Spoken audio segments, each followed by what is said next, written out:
Tim from YourSixTech. Today in this video, I'm going to show you how to hide your number when you're making outgoing calls on your iPhone. So we want to go to settings right here and select this.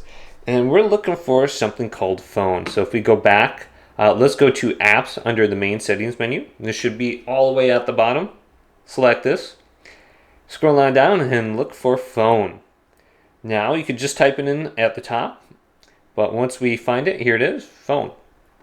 There should be an option under here to hide your calls. So it's called Show My Caller ID. Select this. Then wait for this to load. And then at the top, there should be an option on here to hide your call. So you can see it kind of spinning.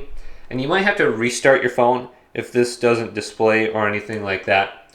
But just hide your outgoing calls under here and you should be good to go. Hopefully this video did indeed help you out. If it did, leave it a big thumbs up and subscribe to my channel down below for more tech videos coming up next on YourSixTech.